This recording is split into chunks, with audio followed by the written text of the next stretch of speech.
In this section, we'll perform a network-based installation of Red Hat Enterprise. Let's log in to our host system, the VMware host system, as the user root. And once in, we will launch the VMware console, plus open a shell to show you how we've set up the environment. So we've got the Red Hat Enterprise server boot ISO image on this particular CD-ROM. This is not the first CD-ROM or the full DVD, just the boot ISO image. You can obtain the boot ISO image from the first CD-ROM or from the DVD-ROM from the images subdirectory. There's a file named boot.iso. If you burn that file, you'll be able to boot your system into a network-based installation. So we've got that in our system. In addition, we've set up the network. Let's open a shell to show you where we've published the full DVD image using the ISO image. We'll SSH over to the Media 1 box, 192.168.75.100. And there's a web root beneath serve www.linuxcbt.com. And beneath there, we've created a directory, an uppercase labeled directory RH5. Beneath RH5, we've created i386, and we've mounted the DVD-ROM to this directory. In fact, the du-ch of this directory tree reveals that it's 2.8 gigabytes, roughly the size of the full DVD-ROM. So this is the full tree, and when we reference the tree from the installation program, we'll be referencing the root of the website using the IP address of the server, followed by RH5 uppercase, and then i386. Now, as far as the ISO image, if we type mount, we'll see that currently the ISO image is being referenced from this full path, LinuxCBT EL5 edition, and the name of the image is RHEL-5.1 for i386. Let's LSLTRH this file to see its size, and there you see it's 2.8 gigabytes. So this is the main DVD image that we downloaded from redhat.com. Again, it requires a trial or a subscription to gain access to the ISO image. And we've mounted it using mount type ISO 9660, option loop, followed by the source file, which is the ISO file, followed by the destination directory. And we'll update our notes once we've relogged into our remote system. In fact, the remote system's up, so we can connect to it now and do so. Let's copy the mount command. And in a separate shell, we'll SSH to 192.168.75.10. That's the other Red Hat Enterprise box on the wire. We'll then SU in as LinuxCBT, the user in which we've been operating, and in that directory we'll find the EL5 notes file. So let's modify it.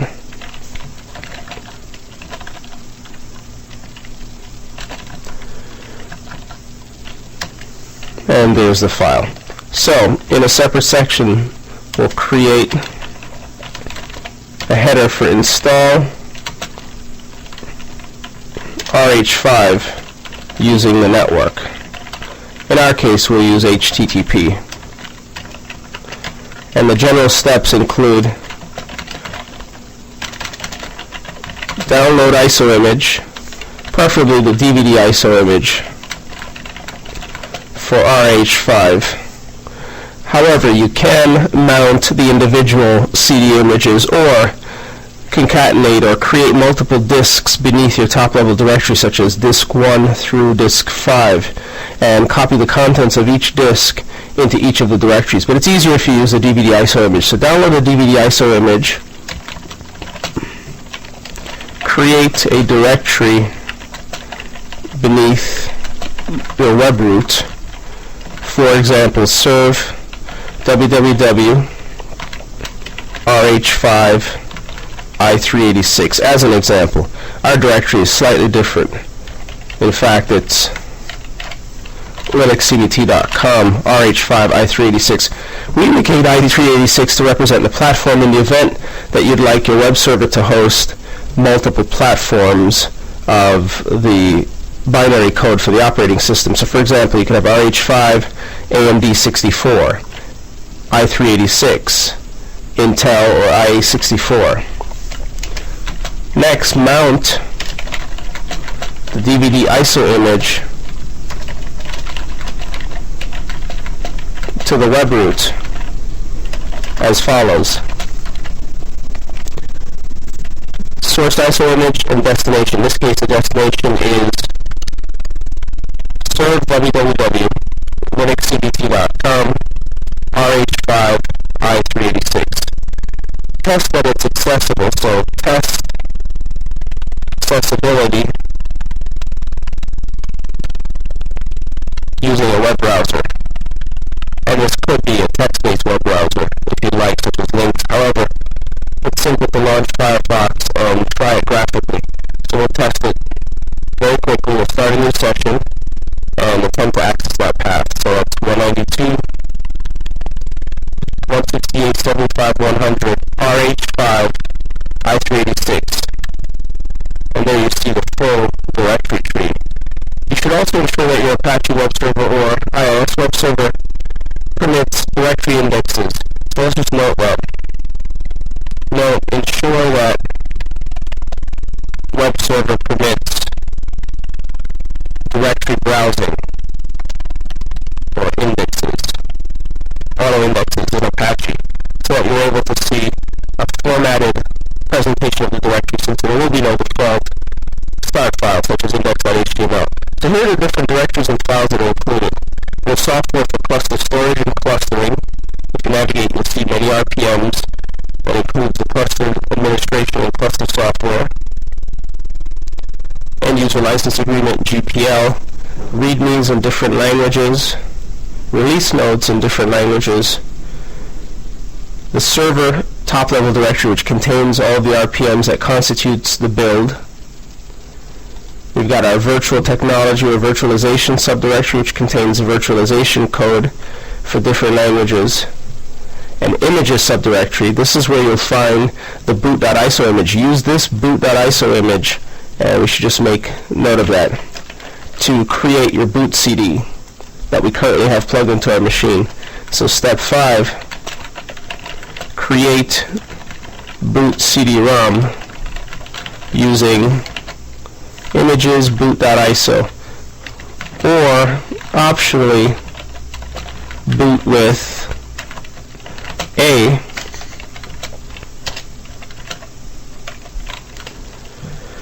first CD-ROM of 5, or B DVD-ROM. So you can boot with either of these to install the system, but creating the boot ISO CD is very quick. As you can see, it's 7.2 megabytes. There are other images in this directory, including diskboot.image, which you can use for USB pen devices, PixieBoot for booting using PXE, and other files. But the key files are boot.iso and diskboot.image. When you boot your system using the network-based boot, it searches for the mini stage 2 and the stage 2 boot files. So these are required. And ISO Linux is a non-ISO version of the boot files. In the event that you needed to create, for example, a custom boot CD-ROM, perhaps with your own Kickstart configuration file, this directory represents what you'd find in your boot.iso image. In fact, if you total it up, it's roughly the 7.2 megs listed for the boot.iso image. So ISO Linux basically is a boot environment. You can burn it as is and boot from a CD-ROM. When you burn boot.iso, it expands to what you see here in ISO Linux, in the ISO Linux subdirectory. So this is the directory tree. It is accessible. That's good news. That means from VMware or from our dedicated physical server, when we try the network-based installation, we'll be able to access the files. So now that looks good, the fifth step is to boot the server with the bootable media and indicate Linux ask method to force the Red Hat Anaconda installer to prompt us for the method of installation, whether FTP, CD-ROM, local hard drive, HTTP, and so on. And that's the stage we're at now. So with that said, let's save the changes to our documentation using Control-O. We'll then launch the VMware Server Console in the background. This will bring up a session of VMware, and we will look at our VMware sets. We have an existing set. We could overwrite the existing inventory. Let's navigate to that existing item, and we've got RH5 instance 1. When we power this on, it'll boot with the CD-ROM. But you need to be sure that the virtual machine will boot with the CD-ROM as the default boot device. So let's go ahead and attempt to power on the virtual machine. And this will fire up very quickly. And we'll know whether or not it boots from the CD-ROM. As you can see, it has not. So the ideal thing to do here is reset this machine, because it's booting directly from the hard drive as opposed to from the CD-ROM. So we'll reboot and then navigate to the boot option. As you can see, removable devices comes before hard drive and then CD-ROM. So we need to move CD-ROM towards the top of the list. We'll use plus to push it up to the top, and then we'll exit, saving the changes, and this will boot from the CD-ROM. Momentarily, we'll be presented with the boot menu, and this is the installation menu. So here is where we would type Linux ask method. Additionally, if you'd like to install using the text-based installer, append text is an option. So you begin your options by indicating Linux, followed by any number of options such as ask method, text, so on and so forth. Let's move forward.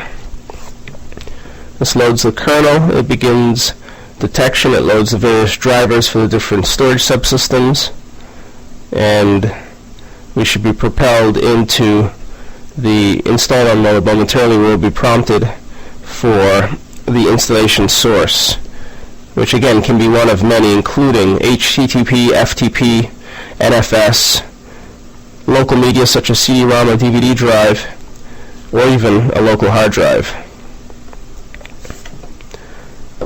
Various drivers are being loaded. We need to indicate the language for both the keyboard as well as the installation. And here are the different sources, the possible sources. So as mentioned, HTTP is our desired method of installation. Since we already have an Apache web server up and running, we could have set up a VSFTPD or ProFTPD instance. However, our Apache server is there, so we'll use it.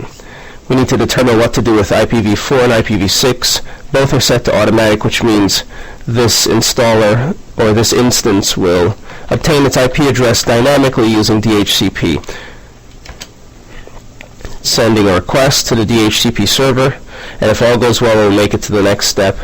And now we need to indicate the IP address, or optionally the host name of the source server, or the server housing the binary code to install Red Hat Enterprise.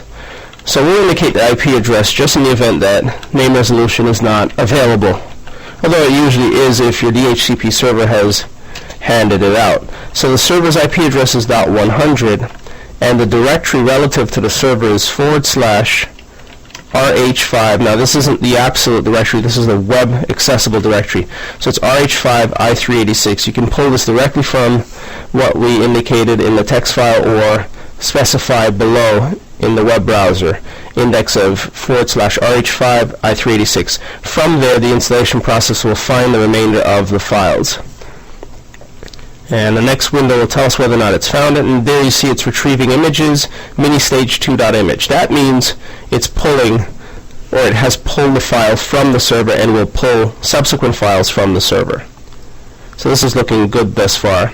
It has detected a VMware graphics adapter,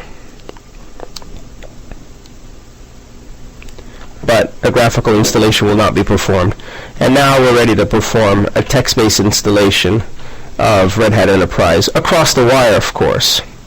So let's skip entering an installation number. You only enter the installation number for your production systems, as they're tied to whatever subscription you've agreed to. So keep that in mind. It tells you above it, again, if you're unable to locate it, you may miss out on certain things, but that's fine. Because again, our intent and purpose is to show you how to install using HTTP or across the wire.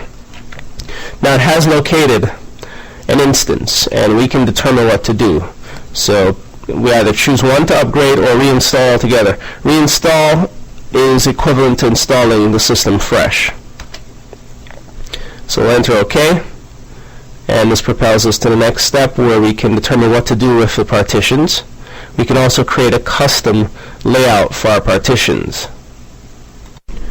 So here we have the opportunity to effect a customized partition, which is one of the requirements for certification within the Red Hat world. So rather than accepting the default proposal of a large root or a large / and a swap file, we can create a custom layout.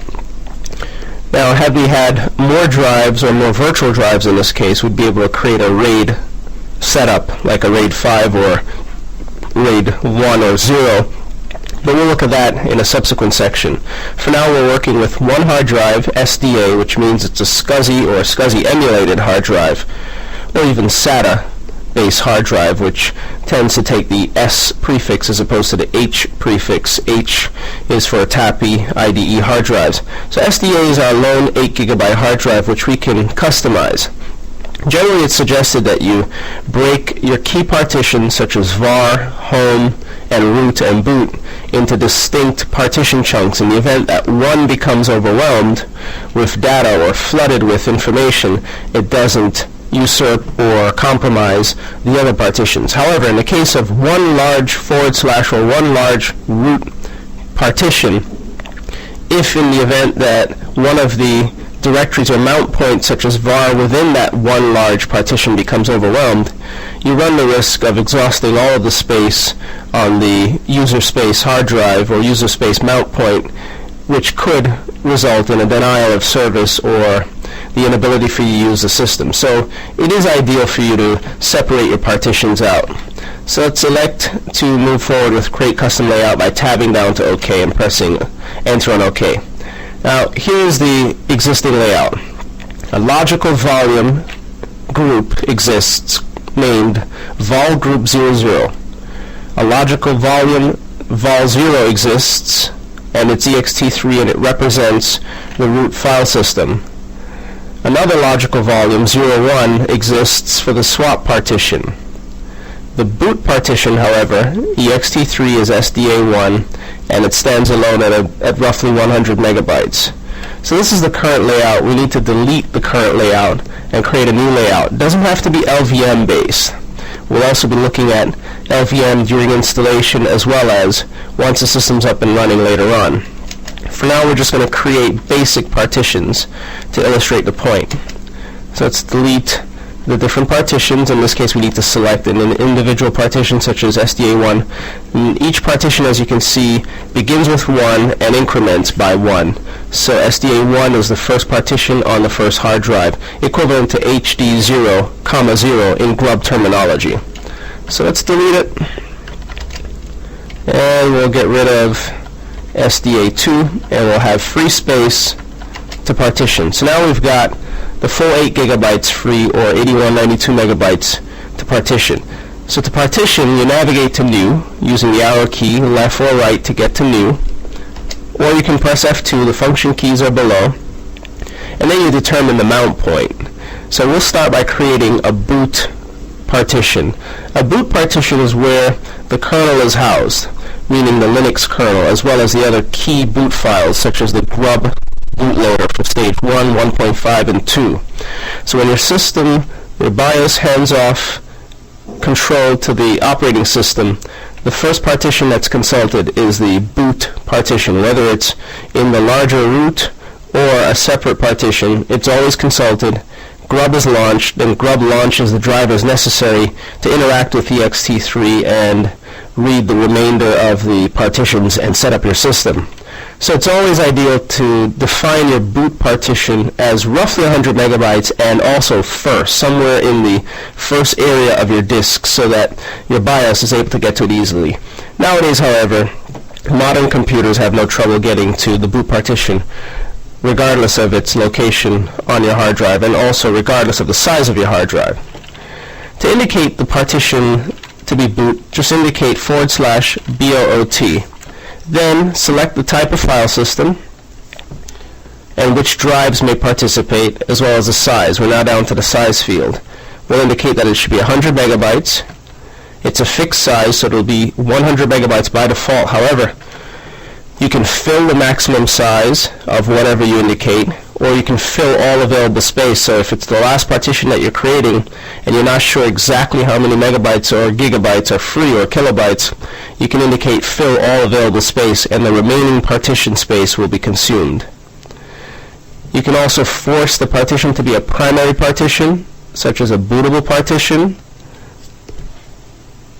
And if for some reason you have difficulty booting the system without it being a primary partition, that's something you may want to look at. Generally, it works without it. So now we've got SDA1 being the boot partition.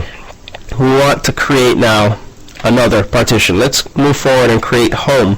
Home is another important partition as it houses all of the home directories of the users on your system minus the root user, as the root user's home directory by default is placed beneath the root file system in a subdirectory named root. So we'll define this mount point as /home. Again, its type is ext3 by default, but if you scroll up, you'll see the other options are ext2, physical volume, software RAID, swap, and VFAT. VFAT is a type supported by USB devices such as pen devices and by various Windows operating systems. Again, later on we'll look at creating physical volumes using LVM, or we're setting up logical volume management during installation, as well as software RAID. For software RAID, we need enough, for both technologies in fact, we need enough hard drives to make it worthwhile. Although you could create a software RAID partition based on just one physical hard drive, although it isn't suggested for performance reasons. So, ext3 is the partition type of the day. It is the journaling file system, the extension of ext2. The home partition should be sizable, so let's make this 2,000 megabytes. The number is actually a little bit bigger. We could make it, instead of 1024 for 1 gigabyte, 2048 for 2 gigabytes. It's a fixed size, and it doesn't need to be a primary partition, and we don't need to fill the available space. So now we've got home, and we're down to about 6 gigabytes. Next partition. Another important partition is var. We'll also make it 2 gigabytes. /var. Any variable data, such as log information for your Apache web server, the kernel, Samba, VSFTPD, or any daemon you can think of, references the var mount point. So it makes sense to provide as much space as possible, but since we're operating within tight confines of only 8 gigabytes, we'll give it 2/8 or 2 gigabytes.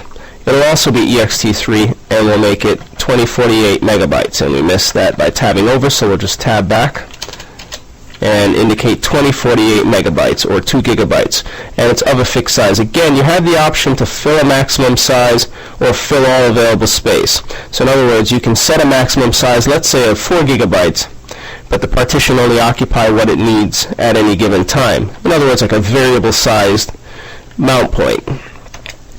So now we've got in total boot, var, and home. We need a swap partition, and optionally we can create other partitions, but we'll leave free space. It's always a good idea to have some free space in the event that we want to define, while the operating system's up and running, a new mount point. So we need a swap partition. That's new, and notice that each partition is incremented by 1 with a prefix of the hard drive, which is beneath the dev tree. So dev SDA provides access to the first SCSI hard drive or SATA hard drive. SDA1 represents the first partition, SDA2 the second, and SDA3 the third. So enter for new. And now when you create a swap partition, you don't actually indicate a mount point of /swap, for example, or /swap.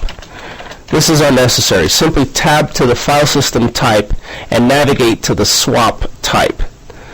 When you navigate to swap type, notice above in the mount point area it says not applicable, because swap partitions aren't mounted to a mount point that's accessible in the user space. So as a consequence, you don't need to indicate a mount point. We do need to indicate, however, a size. Now usually you make your swap file or swap partition double existing random access memory. This virtual container or virtual server was configured with 256 megs of memory, but being that it's VMware, it can be tweaked on the fly, analogous to popping the box open and swapping out memory chips or adding memory chips. So you need to size it properly. 512 is an ideal size. Even if we were to double the random access memory that VMware provides to this instance, 512 would still suffice for our intents and purposes. And again, we can skip these options. It doesn't need to be a primary partition, but it will be of type swap. So now we have a swap partition that's in extended space. Now just a little note about partitioning on PCs. This isn't a limitation you'll find in the Unix or other worlds. Within a PC environment, there can only be 4 primary partitions, or optionally 3 primary partitions and 1 extended partition which houses a variable number of logical partitions. So what you see here with SDA4 is the operating system making use of extended partition technology. With extended partition, whatever space remains after the last primary partition up to the end of the hard drive is made use of. So in this case, SDA4 occupies the block after the last block occupied by SDA3. SDA3 begins at block 275 and terminates at 535, and it is a 2 gigabyte partition. SDA4, which is the extended container, begins at 536 and runs all the way to the end of the hard drive. It's just a container which allows us to reference a variable number of logical drives. But SDA4 has to be noted. It has to be recorded within the hard drive's partition table, which is why the swap partition was assigned SDA5. SDA5 is the first logical partition, and it begins at block 536, where the extended partition begins, and runs all the way up to block 600, occupying 509 megabytes. The calculation that's performed to determine the required number of blocks is based on the number of cylinders per heads on the hard drive, and it varies depending on the hard drive that's in use. The operating system performs those calculations for you. We simply indicate using layman terms such as kilobytes, megabytes, gigabytes, how much space we'd like to have allocated.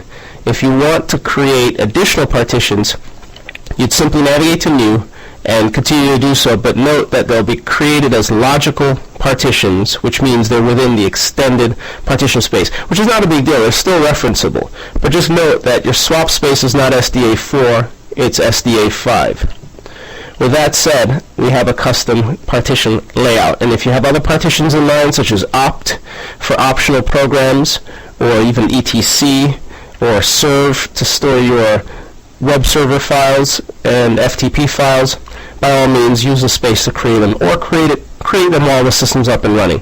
But this will suffice to set up our system.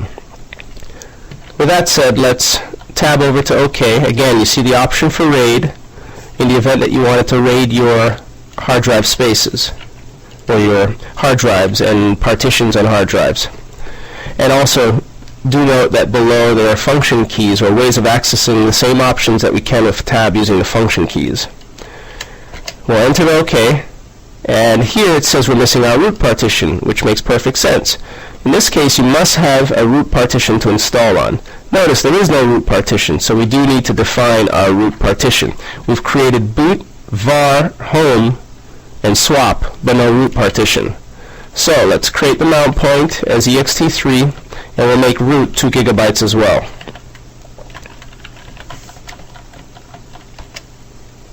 And now we have a root partition. Now notice that the installer, Disk Druid in this case, the partitioning software used within the Red Hat installer, has elected to shift the partitions around. Immediately after boot, it's created root. And that's just to avoid any problems with grub locating the root file system, as the root file system is the important file system after the boot file system. The boot file system, or the boot mount point, contains the kernel. The root file system contains everything else, all of the other mount points.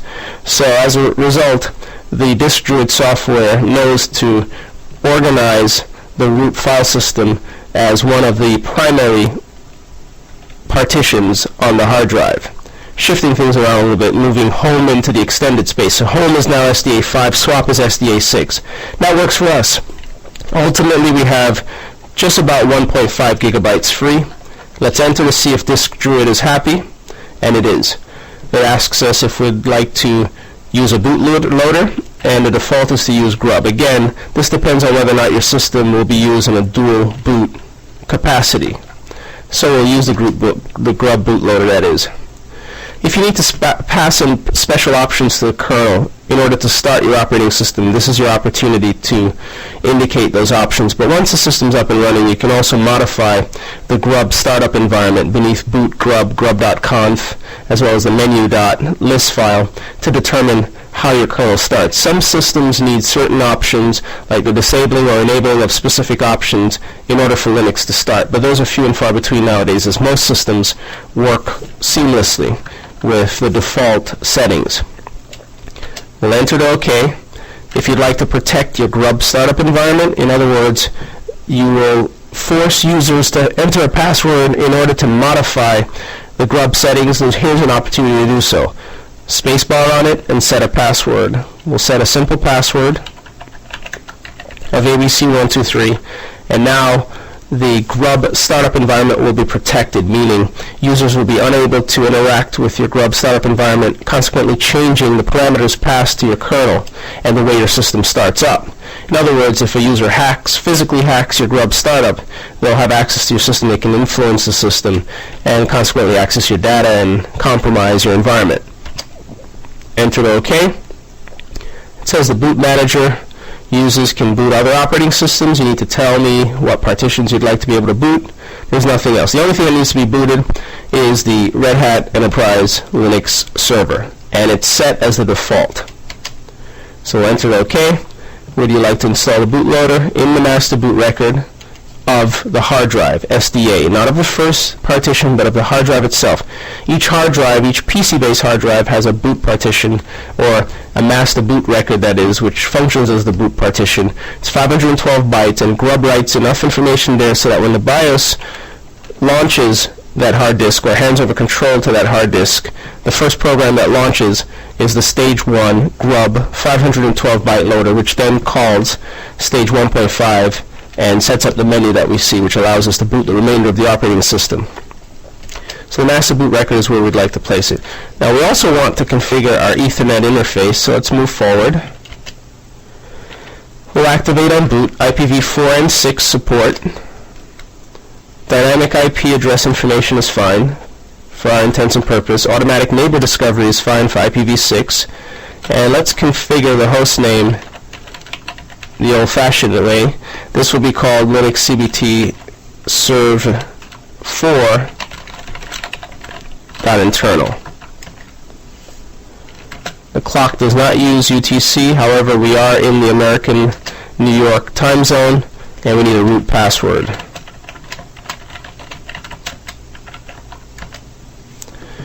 And now we're ready to retrieve additional information regarding packages, so on and so forth. Depending on the classes of packages you'd like to have installed, such as web server, software development, you'll elect them or select them here. We'll just skip them. We're not interested in those options at this particular moment. We just want to have the system up and running with the custom partition layout so that we can move on and at least confirm that the custom partition space is in place. Dependencies need to be resolved. This takes a little while usually, so we'll wait this out and then return when it's completed.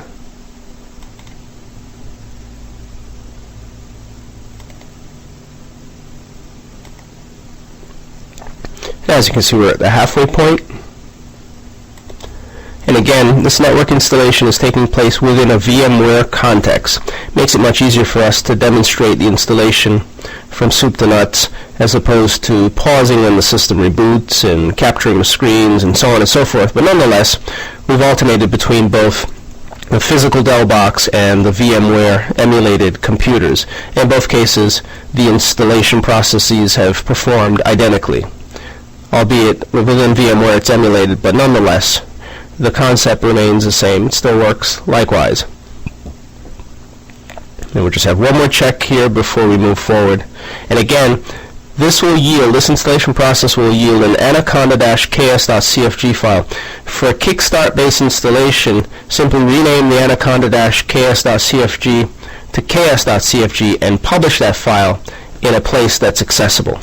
So we'll go ahead and enter here to move forward.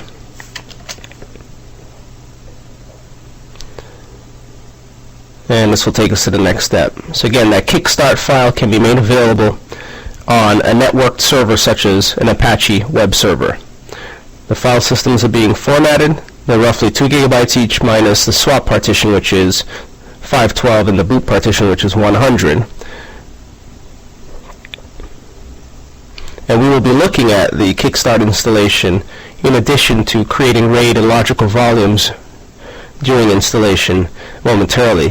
This section is more to focus on, or this section's intent is to focus on a network-based installation within VMware with custom partitions. So we kind of lump those three technologies into one section. Then we focus again on network-based installation with RAID 5, and the network-based installation with logical volume management.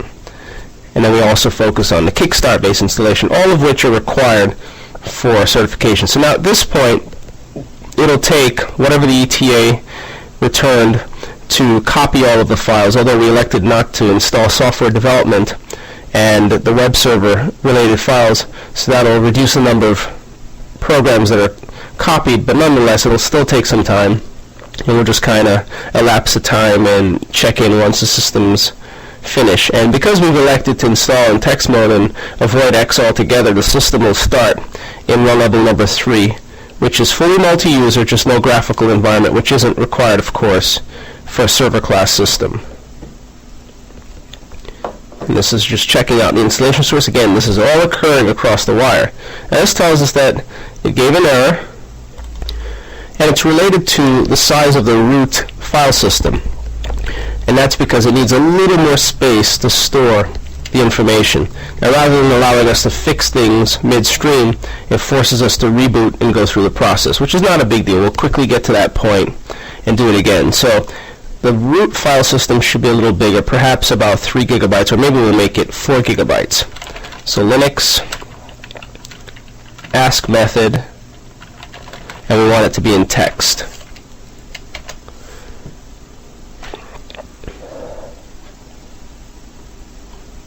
And we were hoping that we could fit the installation minus software development and web server within the 2 gigabyte space, but it was a little too small. But again, that's one of the flaws of the installation process, and one of the reasons why we prefer SUSE Linux, where at this point we'd be able to in SUSE simply back out or back up to the step where we indicate the size of the partitions, make the changes, and then move forward in the installation. So it's these little things, but nonetheless, it doesn't take too much time to run through the steps one more time. So it's going to be HTTP. We want everything to be dynamically assigned. This will download an IP from the server and configure IPv6 from the router. And the IP address of the web server is that. The path is RH5 I386, so that we can set up other architecture directories and use the single web server as a repository for multiple architectures. Again, Intel 64, AMD 64, and other supported environments such as IBM Z, S390, etc.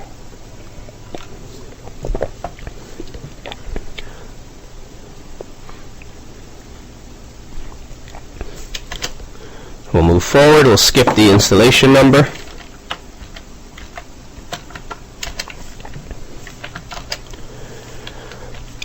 This will find the installation unless it's formatted the file system, and it doesn't find it, which is fine. So we'll create a custom layout because we got to the stage where it formatted it. So it has the layout, and the root file system will need to be reorganized. In fact, you can see that these file systems are there with no mount points. Probably the easiest thing to do is to delete the ones that you want to reorganize. So beginning with SDA2. SDA1 looks fine for the boot partition.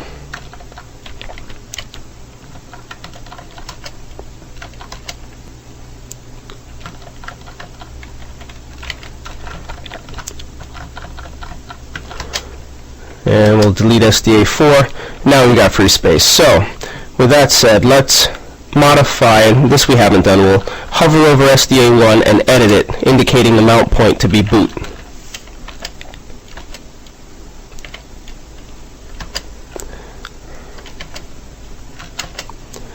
So this will be boot, And then we need a bigger root partition. We'll make it instead 4 gigabytes. And that'll be 4096.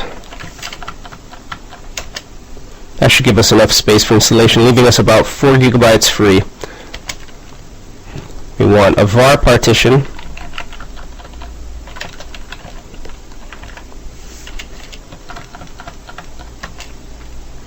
Leaving us about 2 gigabytes. We'll make home 1 gigabyte. And that leaves us just enough space for swap at 512, with 512 left over. Again, just navigate to swap and that takes care of everything for you. Indicate the size and you should be fine. So now we've got the partitions that we'd like. Let's move forward. So we've got boot var home, swap, and it's a custom layout.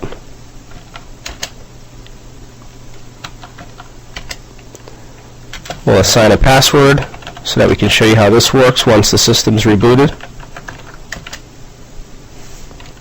That's a default boot operating system and it'll be installed in the master boot record. And we want to configure networking so that we can communicate with the remainder of the network.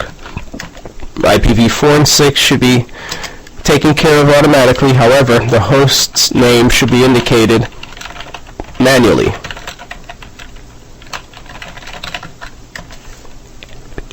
The clock does not use UTC, but we could change that. And root's password will be indicated. And now we move forward in the installation. We will skip the 2 package selections for web server and software development. We could, however, customize the software selection, which would allow us to pick the packages.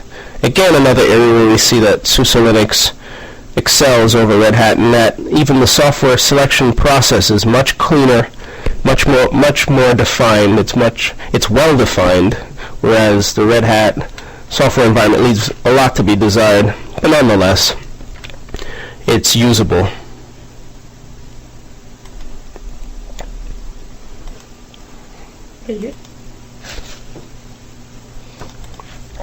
Let's move forward. And now the file systems will be formatted again. And we should have enough storage at this point with a 4 gigabyte root file system. So for your installation, ensure that you have at least roughly 3 gigabytes for the root file system if you're doing a custom partition layout. If you're taking the standard default layout, then have about 5 gigabytes free for full installation of Red Hat Enterprise. 5 gigabytes should cover what's necessary for the software. But of course, the more the merrier. If you can dedicate 10, 20, 50, and chop it up into different partitions, then it'll serve you well over the long run. So this will take a little while to run. We'll elapse it.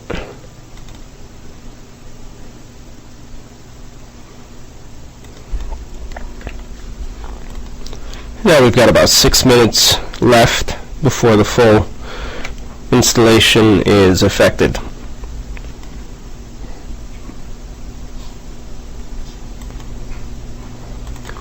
And just under 1:40 left. And we're about wrapping up the installation. So, we're at a stage where we'll be able to reboot and see the installation to completion and confirm the layout of the custom partitions.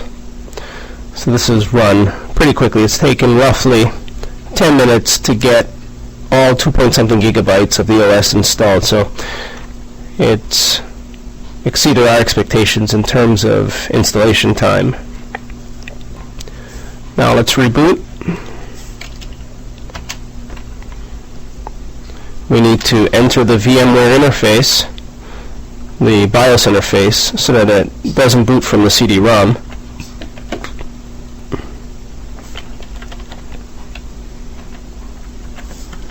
Using minus, we'll push it down and push the hard drive up.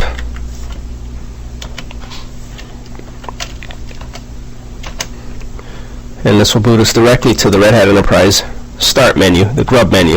If you press any key you'll see the full grub menu. There it is. Now we can boot. You can edit it if you try to, for example. Because we've assigned a grub password, it'll prompt us to enter a password. Notice below it says press P to enter a password, and if we enter an incorrect password, it fails, giving us no access. Trying again with the correct password allows us to edit the interface, for example, launching into single user mode.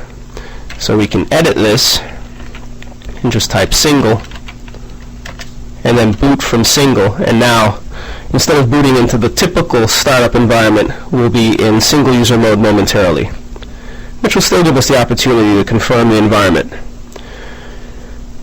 HD00 is consulted. That's the first hard drive, or SDA, (1), the first partition. It's ext2fs, and some detection of the system, including CPU, memory, and so on, takes place. The cache type for the SDA drive has been detected. Again, this is all emulated, but the underlying hardware is SATA based. And now we're up in single user mode. It doesn't even know the run level. However, a df-h shows the partitions that we've created during installation. We've got SDA1, the boot partition, which is 100 megabytes, 83 free. SDA2, which is the root partition, 4 gigabytes. About 2 gigabytes are available. SDA3 is var. SDA4 is the container for the extended partition, and SDA5 is the home partition. Swap on will display that SDA6 is a swap partition. So now we're up with a custom partition layout, and as promised, beneath root's home directory is the anaconda ks.cfg file. This file can be used to reinstall the system using Kickstart, which means hands-free installation. So we're done. This system is set up, and we can move on to other installation types. Let's reboot it one more time and alter the BIOS so that it starts up by booting with the CD-ROM.